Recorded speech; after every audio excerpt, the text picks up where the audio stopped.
शुरू करने वाले हैं स्टेटमेंट वाले सम, जो कि एक्सरसाइज 3.4 से हैं। तो ऐसे जो सम होते हैं सबसे पहले उनको अच्छी तरह से पढ़ना है, समझना है, फिर उसका रैखिक समीकरण युग्म बनाना है, और रैखिक समीकरण युग्म बनाने के बाद उसको हम विलोपन विधि से हल करेंगे। तो समझने का मतलब अब देखिए, ये जो सवाल है वो किससे संबंधित है, ये अंश और हर से संबंधित है, और वहां पर हमें भिन्न ज्ञात करनी है। तो आपको बता दें, जो चीज हमें निकालनी होती है उसी को हम मान लेते हैं। तो मान लो भिन्न, मान लो भिन्न कितनी मान लें, x बटा में y। तो x यहां पर क्या है, अंश, और y क्या है, हर। तो ऐसे हमने मान लिया। अब इसको बिल्कुल आराम से पढ़ो। आराम से पढ़ने के बाद जो इसका रैखिक समीकरण युग्म है उसको आप बनाइए। प्रश्न के अनुसार पढ़ते हैं। जो पहली स्थिति में क्या बोलता है वो उसको देखें। कहता है यदि अंश में एक जोड़ दें और हर में एक घटा दें। अंश में एक जोड़ दें, यानी ये x है, इसमें एक जोड़ दें, और ये y हर है, इसमें एक घटा दें, तो भिन्न एक में बदल जाती है, भिन्न एक हो जाती है। भिन्न मतलब 1/1 भी हम इसको लिख सकते हैं। तो क्या करें, इसको सॉल्व करें क्रॉस मल्टीप्लाई करके। एक को इधर गुना कर दें तो x + 1, y को उधर गुना कर दें y - 1, y को इस साइड दें माइनस का हो गया, एक को इस साइड दे दें -1 x - y - 2।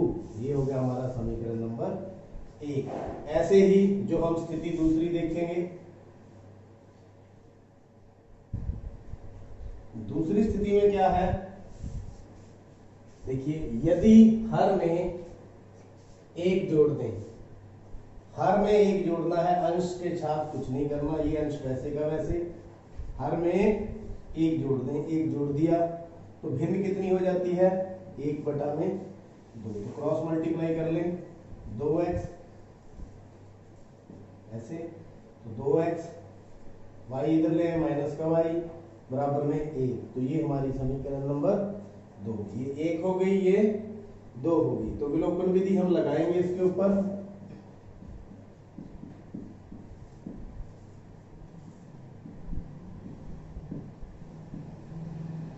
आप लोगों को याद दिला दूं, विलोपन विधि में क्या करना होता है, या तो x के गुणांक बराबर करने होते हैं या y के गुणांक बराबर करने होते हैं, और फिर 1 को हटाना होता है। यहाँ देखिए y का गुणांक -1 है, यहाँ y का गुणांक -1 है, तो कुछ भी करने की जरूरत नहीं है, सिंपली घटा कर दो। समीकरण 1 में से समीकरण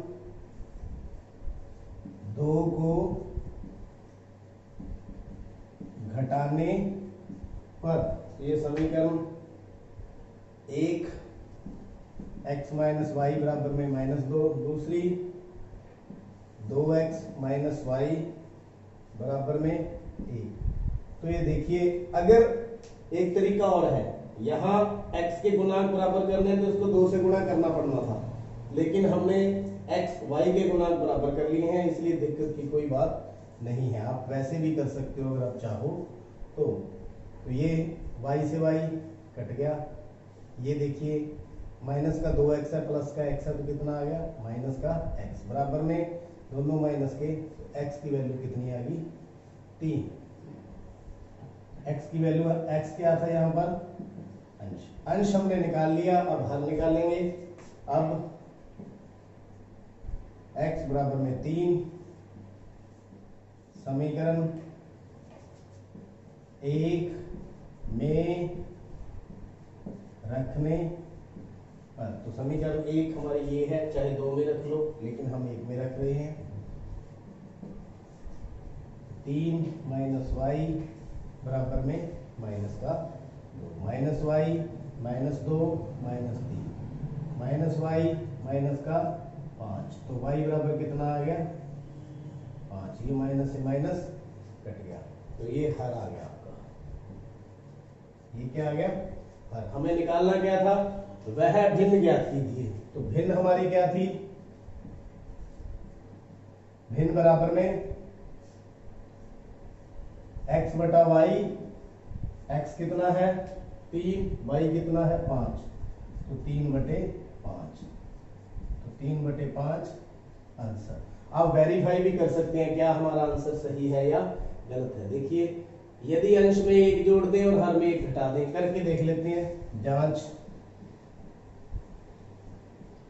यदि अंश में 1 जोड़ दें, जोड़ दिया, और हर से 1 घटा दें, घटा दिया, तो समीकरण 1 हो जा, तो ये भिन्न 1 हो जाती है। 3 + 1 4, 4/4, 1 काट के कितना आ गया 1, 1 बराबर 1।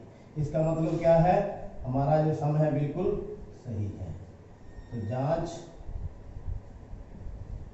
पूरी हुई। एग्जामिनेशन में ये करने की जरूरत नहीं है, लेकिन आप इसके द्वारा चेक कर सकते हो कि आपका सवाल सही है या गलत है। तो हमारा सवाल बिल्कुल सही। दूसरा पार्ट देखते हैं। तो दूसरा पार्ट आयु से संबंधित है। यहाँ पर 5 वर्ष पूर्व नूरी की आयु सोनू की आयु की 3 गुना थी। 10 वर्ष पश्चात नूरी की आयु सोनू की आयु की 2 गुनी हो जाएगी। तो नूरी और सोनू की आयु ज्ञात कीजिए। जैसे हम बात करते हैं तो जो हमें निकालना होता है उसको लेट कर लेते हैं। तो मान लीजिए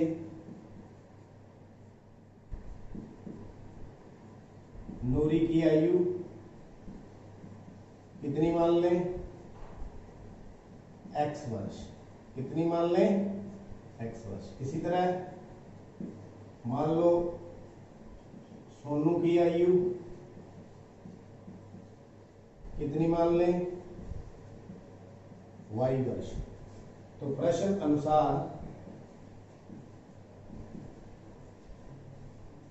के अनुसार इसको पूरे प्रेम से पढ़ो। 5 वर्ष पूर्व पहली स्थिति क्या है, स्थिति 1 5 वर्ष पूर्व। तो 5 वर्ष पूर्व देखिए आज की जो आयु है वो कितनी है x वर्ष, कितनी x वर्ष। तो 5 वर्ष पूर्व कितनी होगी, माइनस कर देंगे 5 माइनस। इसी तरह सोनू की 5 वर्ष पूर्व कितनी हो जाएगी y - 5। तो समीकरण बनाने के लिए 5 वर्ष पूर्व नूरी की आयु सोनू की 3 गुना थी, तो बराबर लगाने के लिए सोनू की आयु को 3 से गुना कर देंगे। तो ये हमारी सिचुएशन, ये 5 वर्ष पूर्व नूरी, ये 5 वर्ष पूर्व सोनू, सोनू की आयु को 3 से गुना कर दिया और बीच में बराबर लग गया। तो ये हमारी स्थिति पहली थी। इसको धीरे धीरे आगे बढ़ाएंगे, सॉल्व करेंगे। 3 को अंदर गुना कर दिया, x - 3y - 15, ये 5 इस साइड आ गया, प्लस का हो जाएगा। तो x - 3y बराबर में माइनस का 10, समीकरण नंबर 1। अब दूसरी स्थिति पर जाते हैं। स्थिति नंबर 2। दूसरी स्थिति क्या है, 10 वर्ष पश्चात, बाद में क्या है 10 वर्ष पश्चात। अब 10 वर्ष पश्चात कितनी हो जाएगी, ये देखिए नूरी की x + 10, सोनू की y + 10। अगर हम इनको बराबर लिखें तो कितनी रह जाएगी, 2 गुनी रह जाएगी। कितनी, तो 2 गुनी। इसको हम कितने से मल्टीप्लाई कर देंगे, 2 गुनी। हम इसको धीरे धीरे अब आगे बढ़ाएंगे। ये 10 वर्ष पश्चात नूरी की आयु, ये 10 वर्ष पश्चात सोनू की आयु को 2 से गुना करना है क्योंकि दोगुनी हो जाएगी। तो ऐसे ये हमारी समीकरण तैयार होने वाली है। तो x + 10 बराबर में 2 को अंदर गुना करें, 2y + में 20, तो x - 2y 10 को उस साइड ले जाएं, x - 2y बराबर में 10। तो ये समीकरण नंबर हमारी 2 तैयार होगी। ये पहली थी, वो दूसरी थी। तो हम कौन सी विधि का यूज कर रहे हैं, विलोपन विधि। कौन सी, विलोपन। तो विलोपन विधि में क्या करना होता है, गुणांक बराबर करने होते हैं। यहाँ भी x है, यहाँ भी x है, तो गुणांक पहले से बराबर है। तो क्या करें, समीकरण 2 में से समीकरण 1 को घटाने पर, 1 को घटाने पर पहले 2 लिख लेते हैं, x माइनस 2y बराबर में 10, फिर x माइनस 3y बराबर में माइनस का 10। तो घटा करनी है तो निशान बदलेंगे, ये x से x गया, प्लस का 3y माइनस का 2y प्लस का y, दोनों प्लस के हो गए तो y बराबर 20। तो y क्या था, ये y हमारा 20 निकला है। तो y क्या माना था, सोनू की आयु, क्या माना था, सोनू की। तो ये तो हमारी निकल गई। अब किसकी निकालनी है, नूरी की आयु। तो y का मान किसी भी समीकरण में हम भर दें, तो y बराबर 20 समीकरण 1 में रखने पर। तो समीकरण 1 हमारी ये रही, x माइनस 3y बराबर में माइनस का 10। तो y का मान 20 भर दें, यहां पर y की जगह 20, तो x माइनस 60 बराबर में माइनस का 10, माइनस का 10, इस 60 को हम इधर ले जाएं, प्लस का 60 हो गया। तो x बराबर कितना आ गया, 50। तो x क्या था, नूरी की आयु। तो नूरी की आयु कितनी बन गई, तो नूरी की जो आयु है वो 50 वर्ष, और सोनू की आयु कितनी, 20 वर्ष। तो ये हमारा उत्तर। जांच भी कर सकते हैं आप, 5 वर्ष पूर्व पहले चले जाओ, 5 कम कर दें तो 45, और सोनू की 5 कम कर दें तो 15, कितनी थी, 3 गुनी। ये 45 और ये 15, 15 दिया 45। इसका मतलब हमारी जो सम है बिल्कुल ठीक। देखते हैं अगले सम के अंदर क्या है, संख्या ज्ञात कीजिए। कौन सी, 2 अंकों की एक संख्या के अंकों का योग 9 है। इस संख्या का 9 गुना संख्या के अंकों को पलटने से बड़ी संख्या का दुगुना है, वह संख्या ज्ञात कीजिए। मतलब 2 अंकों की संख्या ज्ञात करनी है, तो जो चीज निकालनी है उसको मान लेते हैं। तो मान लो 2 अंकों की संख्या कितनी मान लें, 10x प्लस y। तो आपका प्रश्न यहां पर यह हो सकता है कि संख्या को 10x प्लस y क्यों लिया, इस फॉर्म में क्यों लिया, x क्यों नहीं लिया अकेला, y क्यों नहीं लिया। तो सबसे पहले हम इसके ऊपर डिस्कस करते हैं। तो जो 2 अंकों की संख्या होती है, सबसे पहले हम लिख कर देखें कैसे। जैसे मान लो लिख दिया 12, तो 12 को हम इस प्रकार से लिख सकते हैं, 12 इंटू ये है इकाई का अंक, और ये क्या है, दहाई का अंक। ये दहाई का अंक, ये इकाई का अंक। तो दहाई के अंक को 10 से गुणा करेंगे, प्लस इकाई के अंक को 1 से गुणा करेंगे, या सिंपली हम 10 गुणा 1 प्लस 2 लिख सकते हैं, क्योंकि 1 को गुणा करने की जरूरत नहीं, क्योंकि वो ही आता है। तो इसका मतलब 10 गुणा 1 प्लस 2। तो यहाँ पर 1 क्या है, दहाई अंक, और 2 क्या है, इकाई अंक। तो इस प्रकार से संख्या लेनी पड़ती है। तो मान लीजिए ये हमारी संख्या जो x है, यहाँ पर x है, ये दहाई अंक है। कौन सा, दहाई का अंक। और y क्या है, इकाई का अंक। क्या है, इकाई का अंक। तो फिर संख्या क्या बनेगी, 10x प्लस y। इसलिए हम इसको इस फॉर्म में लेते हैं, क्योंकि दहाई जो 2 अंकों की संख्या है वो इस फॉर्म में होती है। तो ये ध्यान रखें। अगर मान लीजिए ये इकाई का हो जाता है, ये दहाई का हो जाता है, और ये इकाई का हो जाता है, तो हम इसको ऐसे भी लिख सकते हैं।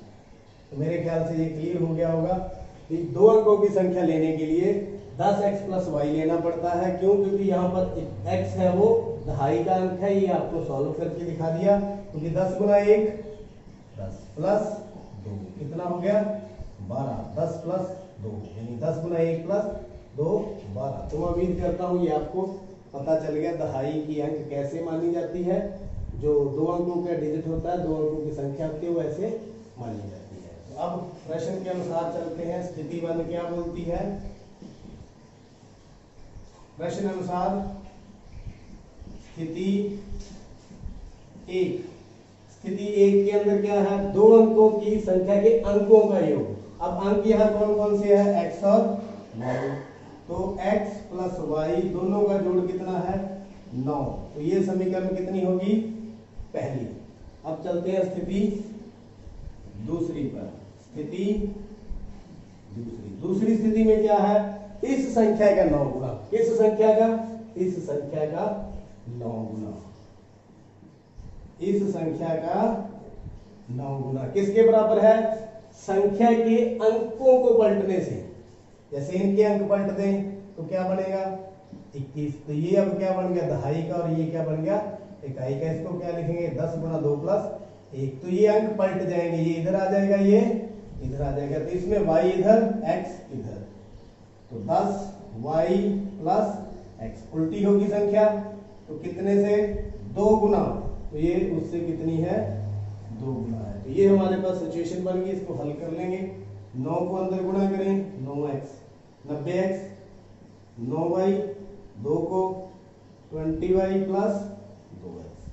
तो क्या करें, x और y दोनों एक साइड ले आते हैं, 90x plus 9y minus 20y minus 2x बराबर में 0। तो 90 में से 2 गया 88x, 20 में से 9 गया 11y बराबर में 0। तो चलिए आगे देखते हैं। इसमें से देखिए 11 कॉमन आ रहा है, तो 11 हम कॉमन भी लेंगे।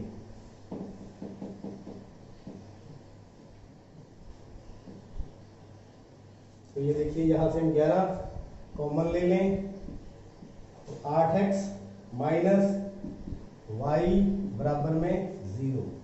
8x माइनस y बराबर 0 बटा में 11, 8x माइनस y बराबर में 0। तो ये हमारी समीकरण नंबर 2 आ गई। तो यहाँ देखिए ये x प्लस y बराबर 9 है, यहाँ 8x माइनस y बराबर 0 है। तो विलोपन विधि लगाएं, तो विलोपन विधि में हमें x या y के जो गुणांक है उनको बराबर करना होता है। तो ये देखिए y के गुणांक यहाँ 1 है, यहाँ -1 है। गुणांक 1 तो बराबर है, सिर्फ साइन का फर्क है। हमने y को विलोप करना है, y को हटाना है, तो जोड़ देंगे। तो देखिए समीकरण 1 और 2 को गुणा करने की जरूरत नहीं है। समीकरण 1 को 2 में जोड़ने पर, समीकरण 1 और 2 को जोड़ दें। 1 क्या है, x प्लस वाई बराबर में 9, और 2 क्या है, 8x माइनस वाई बराबर में 0। तो जोड़ेंगे तो बदलने की जरूरत नहीं है निशान को, तो y से y कट गया, 8 और 1 9x, 9 और 0 9। तो x की वैल्यू कितनी आ गई, 9 बटा में 9, काट के कितनी आ गई 1। तो x की वैल्यू निकाल ली, x क्या था, दहाई का अंक। अब निकालेंगे y की वैल्यू, तो x बराबर 1 समीकरण 1 में रखने पर। तो समीकरण 1 हमारी कौन सी है, ये वाली, x प्लस वाई बराबर में 9।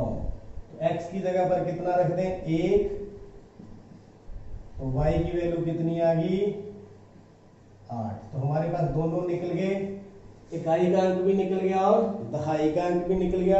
हमने निकालना क्या था, वह संख्या ज्ञात करो। तो संख्या फिर हमारी क्या मानी हुई है, 10x प्लस में y, यानी 10 गुणा में 1 प्लस में 8, 10 प्लस 8 कितनी आ गई 18। तो ये 2 डिजिट की संख्या हमने निकाल ली, कितनी आ गई 18। तो उम्मीद करता हूं ये सवाल आपको अच्छी तरह से समझ आ गया होगा। तो आप इसको वेरीफाई भी कर सकते हैं। 2 अंकों की एक संख्या के अंकों का योग 9 है, तो इनके अंक जोड़ दो, 1 और 8 9, जो कि बिल्कुल सही है। जो हमारा हल है बिल्कुल सही है। तो आज के लेक्चर में बस हम 3 पार्ट करेंगे, बाकी पार्ट हम अगले लेक्चर में करेंगे। बहुत बहुत